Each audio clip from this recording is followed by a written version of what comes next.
নমস্কার বন্ধুরা, কেমন আছেন সবাই? আর আমি প্রীতিলতা, আপনারা দেখছেন আমার চ্যানেল কুকিং অ্যান্ড প্ল্যান্টিং @143।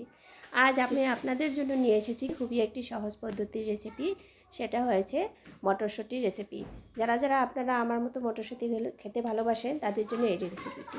প্রথমে আমি মটরশুঁটিগুলো নিয়ে কুকারে দিয়ে এক সিটি মেরে সিদ্ধ করে নিলাম। তারপর নিয়ে নিলাম মশলাগুলো, পেঁয়াজ, আদা, রসুন আর তার সাথে একটু গোলমরিচ দিয়ে ভালো করে থেতো করে নিলাম। তারপর কড়াইতে তেল দিয়ে এখানে দিয়ে দিলাম দুটো করে এলাচি, দারচিনি আর লং। এগুলো দিয়ে একটু নাড়াচাড়া করে তারপর দিয়ে দিলাম কেটে রাখা পেঁয়াজগুলো দিয়ে এবার ভালো করে নাড়াচাড়া করে সুন্দর করে ভেজে নিব।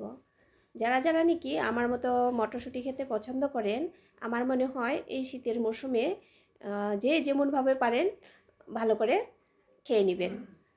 কারণ বাকি সময়টা ফ্রোজেন করে রাখা মটরশুঁটি খেতে এত ভালো লাগে না, এখন যতটা ভালো লাগবে।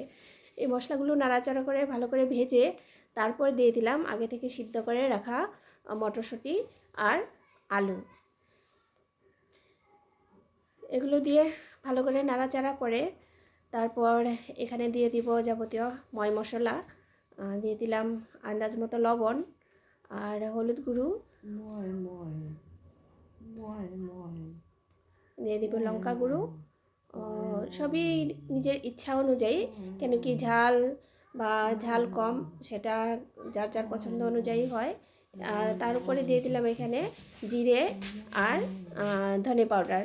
এগুলো দিয়ে সুন্দর করে নাড়াচাড়া করে ভালো করে কষিয়ে নিলাম। কষিয়ে নিয়ে পরিমাণ মতো জল দিয়ে দিলাম। জলটা দিয়ে এবার ঢাকনা দিয়ে কিছুক্ষণ রান্না করব। রান্না করার পর আমার মটরশুঁটি তরকারিটা সুন্দরভাবে তৈরি হয়ে গেল। এখন এভাবে গরম গরম সার্ভ করে দিলে তো খুবই ভালো লাগে। একটু ঠান্ডা হয়ে গেলে তখন টেস্টটা একটু অন্যরকম হয়ে যায়। আপনারা যারা যারা আমার এই ভিডিও দেখছেন, আশা করি তাদের সবাইকে ভালো লাগছে। আর যদি ভালো লেগে থাকে তাহলে অবশ্যই লাইক আর একটি কমেন্ট আর সাবস্ক্রাইব করতে ভুলবেন না প্লিজ। আপনারা সবাই ভালো থাকুন, সুস্থ থাকুন, ফ্রেশ সবজি খান, ফ্রেশ থাকুন আর ভালো চিন্তা করুন। আর আমরা এখন খাবো রুটি এবং চা পরোটার সাথে। গরম গরম এইভাবে সকাল সকাল চা নাস্তার সাথে এইভাবে পেয়ে গেলে তার অন্য কিছু দরকার হয় না। আশা করি আপনাদেরও এরকম করে বানিয়ে খেলে ভালো লাগবে। আপনারা যদি আমার ভিডিও দেখে লাইক না করে থাকেন তাহলে অবশ্যই এক্ষুনি একটু লাইক করে দেন আর একটু সাবস্ক্রাইব প্লিজ করতে ভুলবেন না। এগুলো করলে আমিও একটু উৎসাহ পাই।